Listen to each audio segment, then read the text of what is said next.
Bonjour et bienvenue dans cette nouvelle vidéo, encore une fois où je vais exhiber des petites choses que j'ai dans ma collection.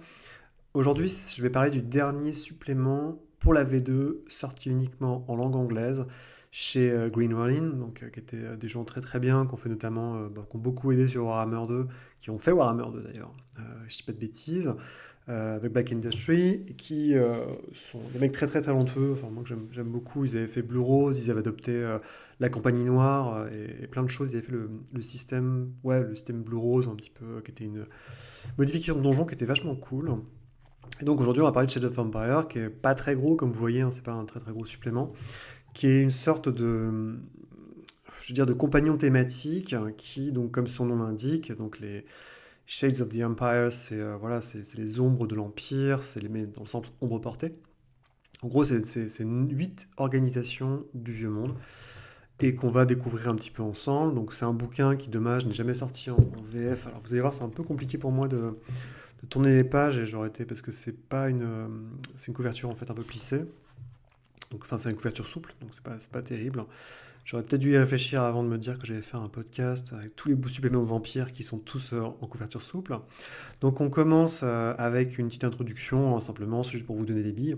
Et on rentre directement dans le vif du sujet avec les dockers d'Aldorf. Donc les dockers d'Aldorf, la signification est assez simple. Si vous avez le bouquin Aldorf, euh, concrètement, donc qui est sorti en V4, il n'y a pas forcément beaucoup d'intérêt puisque ça va beaucoup ressasser pas mal d'éléments que vous avez vus. Alors plus en profondeur certes, mais on va rester sur en fait la guilde des stevedores, donc des dockers, donc les gens qui travaillent sur les docks. On va voir sur les deux gangs qui sont les hooks et les fish, donc les hameçons et les poissons, qui se font une bille. Donc vous voyez que des fois l'imprimant, enfin, on voit que c'est un peu la fin parce que vous voyez pas forcément, mais les mots sont sur enfin, sur le bord de la page, ce qui est pas terrible. La structure est un peu toujours la même, hein, pour tous les chapitres, pour toutes les organisations qui vous sont présentées. En général, c'est une dizaine de pages, tout pété. On vous donne un aperçu, il y a une partie pour le joueur, une partie pour le MJ. En général, on vous donne directement où cette organisation se trouve, son but, donc simplement, bah là, en gros, c'est une sorte de fraternité slash gang qui s'est formée, donc qui va beaucoup protéger les gens qui acceptent de venir avec elle, surtout pour la guilde. Je crois que les hooks, justement, c'est plutôt les mecs un peu romantiques, alors que les fiches, eux, ils sont plutôt obsédés par la thune. On vous fait l'historique avec des petits encarts en fait de temps en temps rigolos, soit enfin, des petits encarts historiques ou drôlatiques avec différentes structures. Donc voilà, les Dockers, ça va pas vraiment changer tout.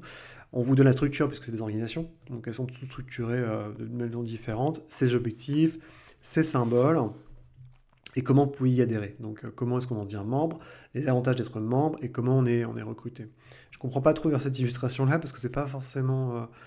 C'est une drôle je sais pas si c'est en fait les gens qui sont censés faire partie d'un gang ou c'est des. Comment dire. C'est les gens qui sont censés remontrer exactement les. Parce que là, il y a une page sur la droite, hein, qui vous donne d'autres gangs d'Aldorf. Donc j'ai pas compté, mais je suppose que ça correspond au nombre de gens qui sont sur l'illustration. Mais les autres gangs sont très succinctement nommés.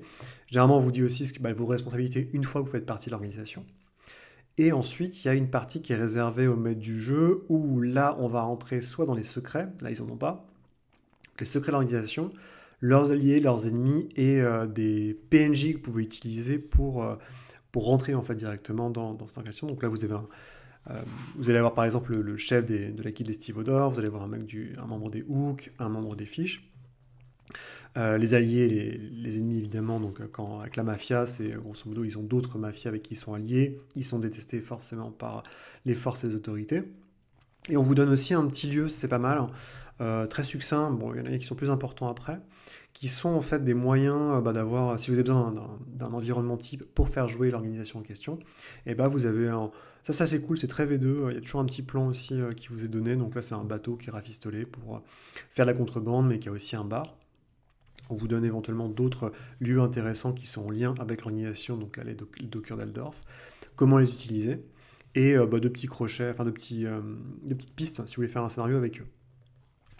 Donc c'est assez classique, hein. C'est vrai que comme je disais, il y a beaucoup beaucoup d'éléments qui ont été réincorporés directement dans la VK, donc c'est vrai que sur le coup c'est peut-être un supplément qui était un peu triste de perdre, Mais maintenant, évidemment, vu que BL7 va beaucoup grappiller à ce qui a été fait avant, ils ont pas mal d'auteurs d'ailleurs qui viennent des anciennes éditions, donc c'est parfaitement normal.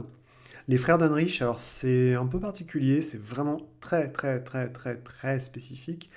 Je vois pas trop comment ça peut rentrer en jeu si A, vous n'êtes pas Marienbourg, B, vous n'êtes pas, disons, marchand, ou en gros, il faut avoir un lien avec les marchands, puisque c'est ni plus ni moins que le bras armé du culte d'Heinrich. Donc c'est pas donc c'est des gens qui croivent à Heinrich, on va dire, mais surtout qui sont là pour aider l'organisation des prêtres qui arrivent en fait enfin qui commence à s'imposer. C'est une organisation qui est hyper récente.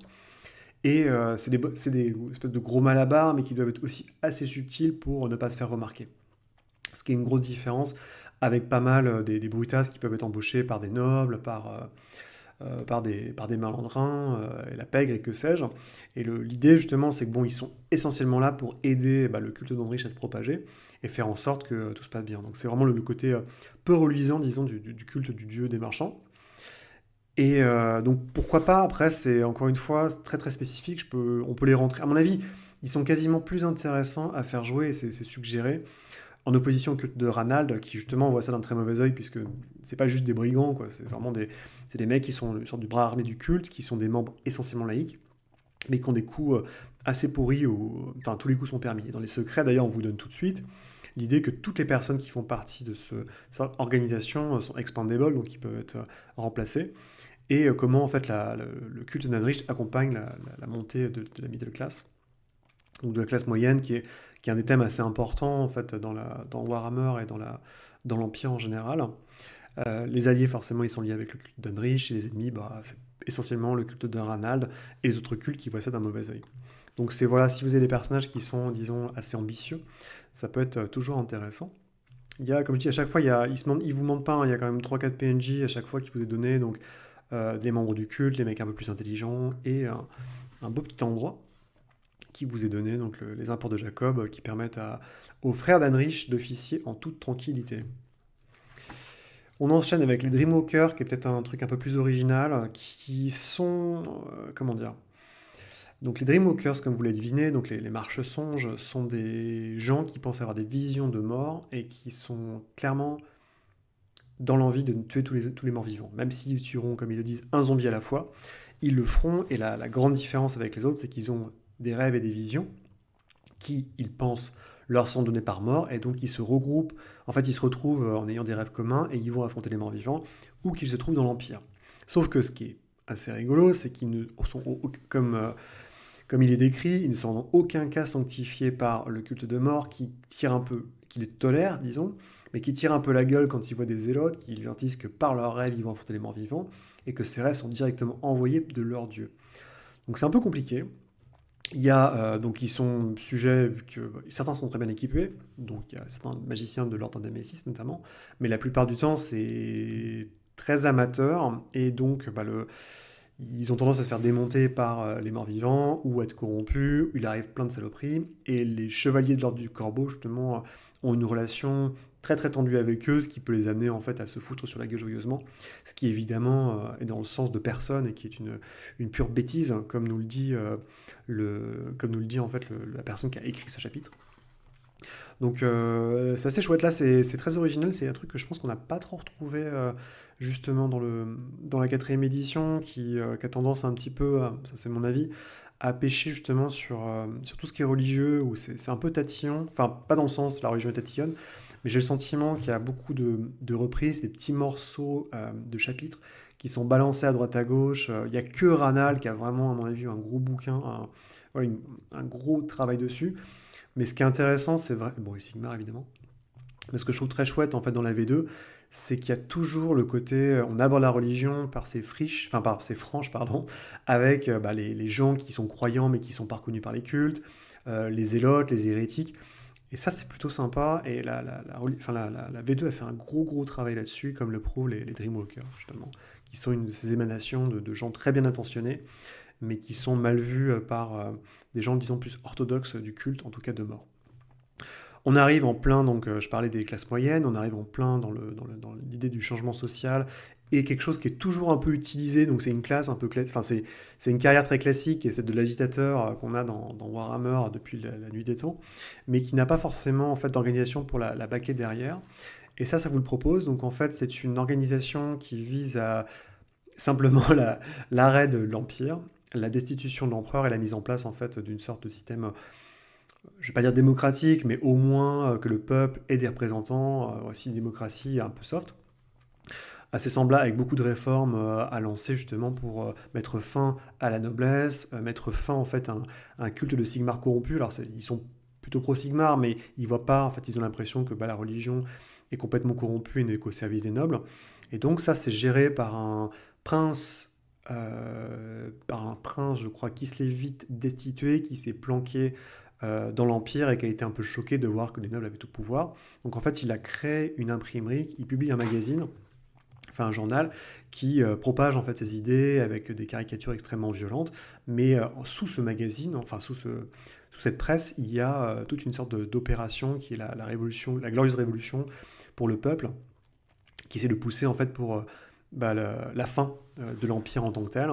Donc évidemment ils sont traqués par les autorités. Sigmar les voit, enfin, l'église de Sigmar les voit très très mal parce qu'ils ont fait ils ont fait des pastiches et des caricatures du grand théogoniste. Donc ces gens sont un peu... C'est une organisation qui est extrêmement secrète, extrêmement dangereuse, dont l'adhésion pourrait vous poser beaucoup de problèmes. Mais c'est chouette d'aller dans ce sens-là. Encore une fois, on parle il y a beaucoup de matière sur les voleurs. Il y a beaucoup de matière sur, enfin, disons, les côtés un peu corrompus et peu reluisants de l'Empire. Mais il n'y a pas tellement, j'ai l'impression, justement, de ce côté qui est purement, bah, disons, social et politique, à savoir les gens qui essaient de mettre fin à l'Empire, puisqu'on nous dit toujours, bah oui, l'Empire, on est à l'époque élisabéthaine, on est sur le Saint-Empire germanique, un Saint-Empire romain, mais jamais on a bah, les idées des gens qui vont pousser d'autres idées un peu plus fortes. Et évidemment, on peut voir comment ça se finit très très mal. D'ailleurs, je l'avais pas vu encore. Il y a sur Arte, il passait le film avec Mads Mikkelsen qui s'appelle A Royal Affair, donc qui est sur une histoire vraie qui s'est passée en fait au Danemark, où le médecin de le médecin de la reine en fait a couché avec la reine et a entamé une relation, parce que le roi était particulièrement faible, et en fait il était devenu pote avec le roi. Il a poussé pour faire des réformes extrêmement violentes qui lui ont posé beaucoup de soucis. Donc c'était pas si mal que ça. Autre organisation, la cinquième sur 8, les Hedgefolk, donc c'est les marabouts, en fait, c'est les sorciers sauvages, hein, comme il s'appelle ça dans la V4.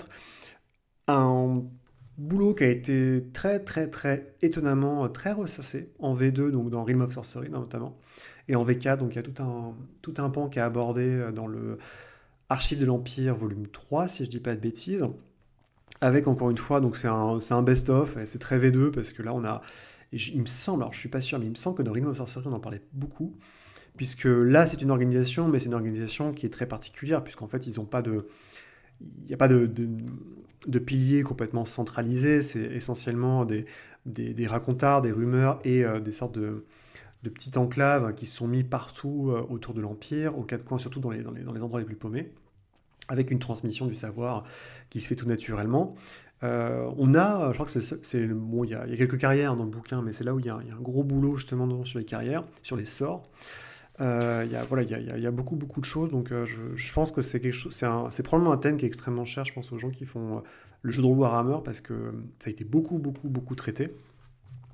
Je change de main, hop là, comme ça.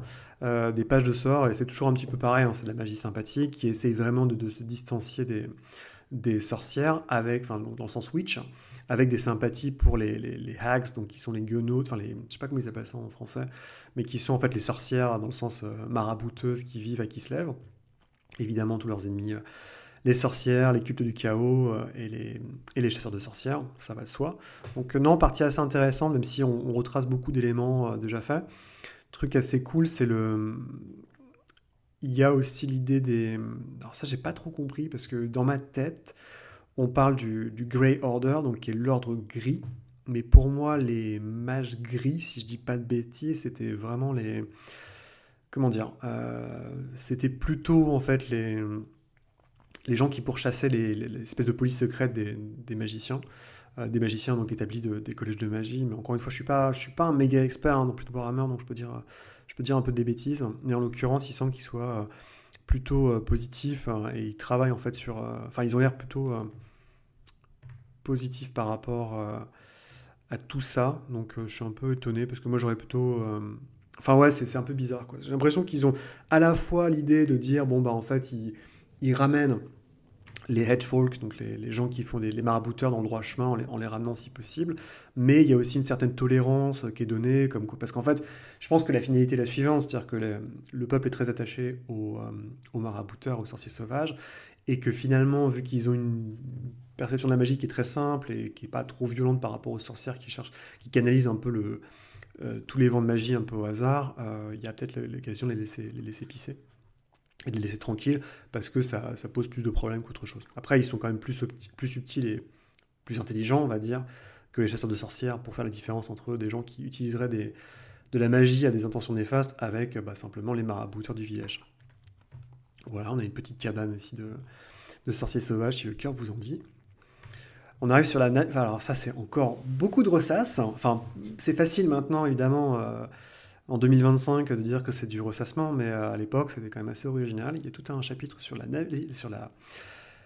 l'Imperial Navy, donc la marine impériale, qui est, rappelons-le, donc tous ces gros bateaux, en fait un bras armé de l'Empire, qui patrouillait les rivières, les fleuves et surtout les océans pour protéger les côtes de l'Empire, mais quand Marienburg a fait sécession il y a 100 ans, en fait ils se sont retrouvés un peu coincés à Aldorf, parce que pour sortir sur l'océan, ils devaient se retrouver payer énormément d'argent auprès de Marienburg, et surtout en fait ce qui se passe, c'est qu'il y a une seconde flotte qui a été érigée sous l'égide notamment de Théodric Gosser, qui est maintenant l'un des grands chefs.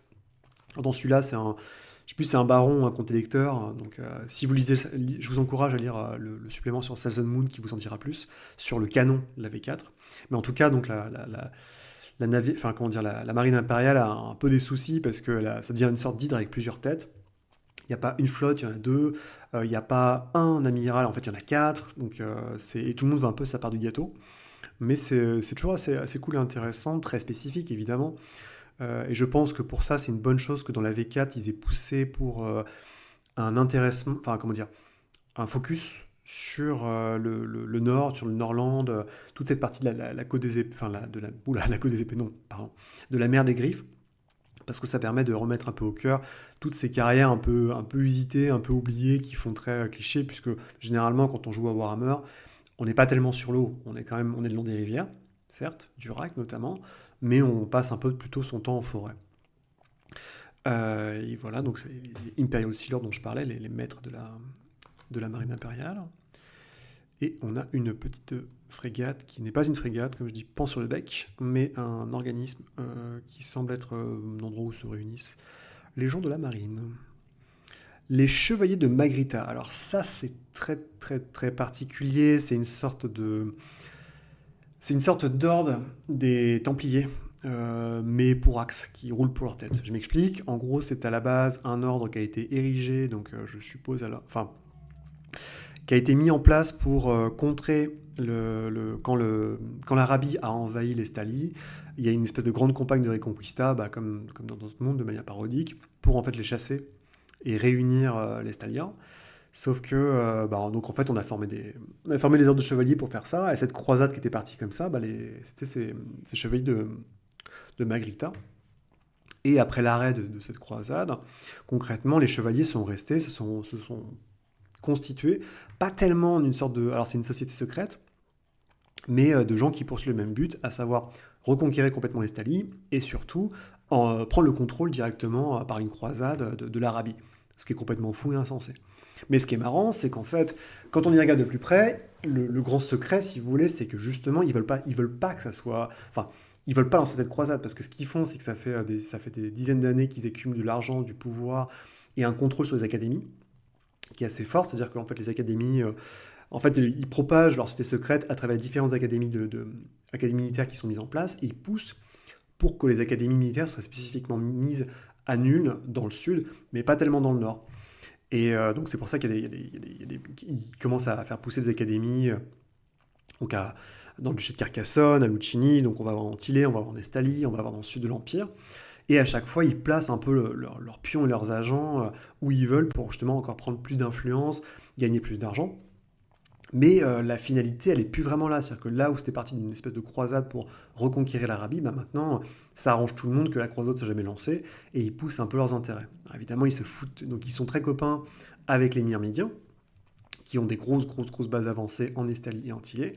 Par contre, il y en a un petit peu qui tirent la gueule, notamment, bon, évidemment, les gens d'Arabie, ça va de soi, mais aussi les Ulricains, parce que les Ulricains s'aperçoivent en fait qu'il y a une grosse magouille, à savoir que c'est bizarre, toutes les académies de chevalerie sont en train de se former au sud, mais il n'y en a plus rien au nord, et il y en a une qui devait être faite à Mindenheim, qui a été retirée de Mindenheim à cause des chevaliers de Magrita. Donc assez original, alors, je ne sais pas trop comment l'utiliser, mais je trouve ça assez cool, très différent de ce qu'on pouvait avoir jusqu'ici. Peut-être que si vous faites une campagne de chevaliers ou en Estalie, qui sait. Et on arrive dans les derniers chapitres avec le Queensberry Lodge. Donc c'est le relais de chasse. Alors je dis peut-être des conneries. J'ai envie de dire que ce serait le relais de chasse Queensberry, qui est une organisation, c'est assez rigolo, en fait, pour la protection et le respect des halflins, donc des hobbits, qui ont un peu l'impression de se faire marcher dessus sans arrêt, écrasés sous les taxes, mais de ne pas avoir la vraie représentation, ni le vrai pouvoir qu'ont les humains, malgré le fait qu'ils ont, qu'ils ont droit au chapitre, que le moot, en fait, est indépendant. Donc c'est plutôt pour les halflins qui vivent hors du moot, évidemment. Et c'est comment, en fait, tous les petits coups, comment ils arrivent à survivre, à se défendre, et en fait, c'est la contre-attaque, en fait. C'est-à-dire qu'ils font des espèces de rapines, des coups violents contre les gens qui feraient des pogroms anti-halflins. Donc c'est assez rigolo comme espèce de petit chapitre. Ça fait toujours du bien pour les gens qui justement jouent des halflins où on a l'impression que hors du moot, bah il n'y a pas grand-chose en fait. Donc c'est plutôt très original. Et dernier n'est pas des moindres, et celui-là il a été encore bien utilisé dans la V4, les patrouilleurs ruraux. Donc les gens qui sont là pour protéger et sécuriser les routes de l'Empire. Je ne vais pas trop revenir dessus, puisqu'évidemment, c'est intégralement et très bien décrit dans le compagnon de l'ennemi en ruine, donc le premier chapitre de la campagne impériale de la V4, qui, laisse, ça va, c'est pas extrêmement, je vais pas dire que c'est pas extrêmement intéressant, mais c'est vraiment bien, en fait, si vous avez un joueur qui est Roadwarden, en fait, qui est patrouilleur rural, qui est sa classe, que ça apporte beaucoup de choses, leurs lois, leurs règles, ce qu'ils savent, l'espèce de concept aussi que c'est la Thin Blue Line, comme l'espèce de pensée un peu réac américaine, qui dit qu'en fait les flics sont la ligne bleue qui sépare, disons, la civilisation de la destruction de la plus totale, où les gars, en fait, il y en a qui sont corrompus, mais il y en a aussi qui luttent contre le chaos, et d'autres qui sont en fait un peu là pour protéger ce qu'ils peuvent, parce qu'il y a tellement de brigands et de saloperies autour que ils sont obligés de faire un peu ce qu'ils peuvent. Ils n'ont pas été trop... On parle pas trop d'eux, je crois, dans le dernier supplément sur les rôdeurs et les rangers.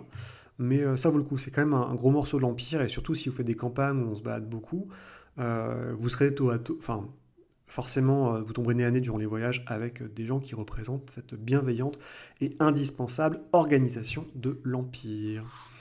Et je pense que j'ai fait le tour. Une petite pub pour un des bouquins de...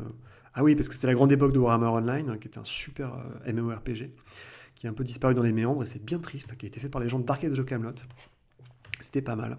Bah voilà, Warhammer Online, une petite pub. Donc, un jeu qui est beaucoup regretté. Mais je pense que Mythic, c'est un peu le moment jeu vidéo, mais Mythic avait vraiment cerné le truc, avait fait un très bon jeu.